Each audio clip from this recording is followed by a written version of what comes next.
Hey everyone, my name is Wedge. A new standard is almost upon us. There are a ton of new decks being made for Guilds of Ravnica standard, and today we have one that's both relatively affordable and tier 1 competitive. This deck is absolutely ridiculous, bonkers, insane. We're going to go over the entire deck and sideboard, as well as show you the prices of each card so you can see just how cheap it is. If you want to see the deck list in full or purchase cards on the cheap, click the first link in the description. I do hope you enjoyed the video, and if you do, remember to hit that like button right down there. Helps out a lot.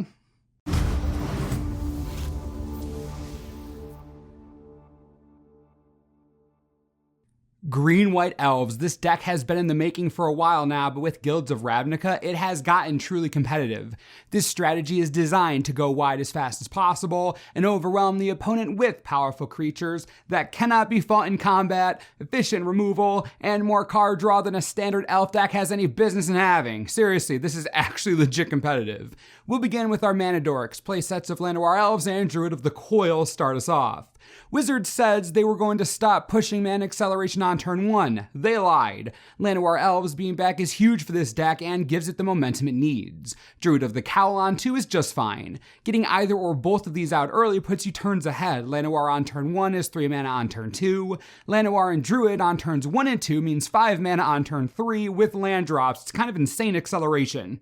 So what is there to accelerate into? How does Steelleaf Champion on turn 2 sound? I don't know about you, but a 5/4 on turn 2 seems broken, really broken. Straightforward, it's an elf, it's a powerful elf, it attacks for 5 on turn 3 with no downside, great card. But the real exciting 3-drop we're looking to play early, and one of the reasons this deck is so explosive and competitive, Marwyn the Nurture. This card's outrageous. It's a mana accelerant that can drop as early as turn 2, and it gets bigger whenever you play another elf, and as it gets bigger, it taps for more and more mana. Marwyn is one of the linchpin cards in this strategy. In addition to our mana dorks, Marwyn takes a lot of pressure off of our mana base while simultaneously threatening the board. We'll come back to talk about her later. This strategy is all about massing creatures, which is why I showed you the mana accelerants first. So what are we going to do with them? We're going to mass creatures, of course. The deck runs a playset of Elvish Clan Caller, the Elven Lord. Really difficult to not play a 2-mana Elf Lord, it's real difficult. The Clan Caller has a ton of value as a 1/1 that buffs everything, but then that ability to get another Clan Caller, 6 mana isn't even that much. Think about Marwyn and our mana dorks. We can get 6 mana on turn 3 if we draw well. The Elven late game comes much earlier than most other strategies, so something like Clan Caller being able to tutor for more anthems, that's a game-winning ability and perfect for this deck. Also in the 2-drop slot and another mana sink is Thorn Lieutenant. 2 mana for a 2/3 is ahead of the curve already, but it also comes with a sweet trigger whenever an opponent tries to mess with it. It replaces itself with an elf token, which triggers Marwyn, by the way, and is a 2/2 whenever a Clan Caller is around. Even beyond that, the Lieutenant's pump ability is another mid-game mana dump for us. 6 mana and it becomes a 6/7, and that's without any anthems. You can get 6 mana by turn 4 rather easily. When you're playing a go-wide aggro strategy, a 6/7 is pretty dangerous. Our last 2-drop, and one of the reasons this deck is splashing white, is Amara, Soul of the Accord. This card is a lot better than it looks. She doesn't create elves when she taps, but she is an elf herself, and those soldiers do come with lifelink. With Clan Callers running just all over the place, it isn't impossible for Amara to get some nice buffs throughout the game. And when you do end up attacking with just everything you have, Amara will never be the most dangerous creature on the board. So either your opponent has to prioritize killing her and taking way more damage as a result, or she keeps getting through and you keep making 1/1s with a lifelink. Might not seem too crazy, but she adds to the go-wide strategy and doesn't make a great removal target for your opponent. It's a great position to be in. At the very top of our creature curve, Beast Whisper. This is probably the most powerful card in the entire deck. This new Guilds of Ravnica elf comes with a static glimpse of nature on it. This is a sleeper card if I've ever seen one. In an elf deck where you are going to run out of creatures really quickly, card draw is a godsend. Beast Whisper is an elf, so it benefits from everything else we're doing in the deck, and thanks to Marwyn, we'll be able to cast anything in our hand anyways. So the Whisper is going to draw forever. Remember, this deck runs 33 creatures, 33! Beast Whisper draws a card from over half the deck being cast. That's gross. It's going to refill our hand throughout the game, giving us endless gas to work with, auto-include, friggin' necessary for victory. The last creature in the deck is Pelk Collector. I waited until now to mention him because I wanted to show you the rest of the elves just so you could see how often he would trigger.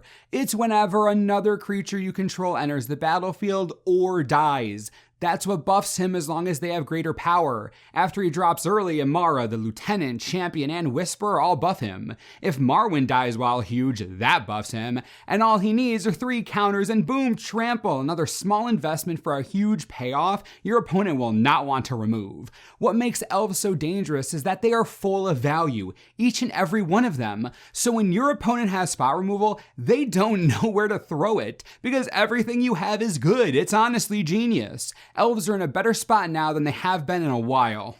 Believe it or not, there actually are some non-creatures in this deck. I know, right? Crazy, so weird. We'll start with removal. Conclave Tribunal is pretty dang good here, and the only other reason we're splashing white. Since we're flooding the board, being able to cast this almost purely on Convoke isn't actually going to be that hard. Plus, when Amara convokes, we get another token. That's some pretty solid synergy right there. It targets basically anything we don't want to see, and unlike something like Assassin's Trophy, doesn't cost $1 billion. Conclave Tribunal performs just fine in this deck. Most players aren't running too much enchantment removal, and its purpose really is to just get rid of a huge blocker or planeswalker so you can swing in like a madman possessed. The last non-creature spell in the deck is one of my favorites and one of the reasons this deck is so strong right now, Vanquishers Banner.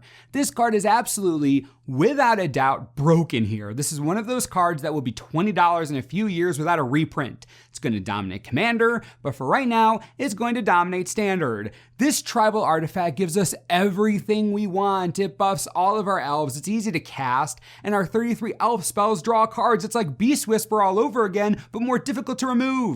Vanquishers Banner and Beast Whisper together are just completely overwhelming. 6 spells total that draw cards on creature cast. You will never run out of things to cast in this green tribal deck. Think about that.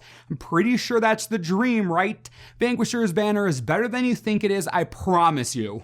Picture this, turn 1 Llanowar Elves, turn 2 Marwyn, turn 3 Elvish Clan Caller with 2 mana, then Steel Leaf Champion with Marwyn and your remaining 1 land. Turn 4, well you could have 4 lands and Marwyn on 3 power, that's 7 mana. You could drop a Beast Whisper, trigger Marwyn, then drop another, or another champion, or 2 Thorn Lieutenants, all in addition to the Whisper. This deck goes wide faster than any deck we've seen in Standard in a really long time. These explosive draws aren't even that difficult. You could start on turn 2 with Druid of the Cowl and still have 6 to 8 creatures by turn 5. Truly is so nuts. Please do not ignore this deck.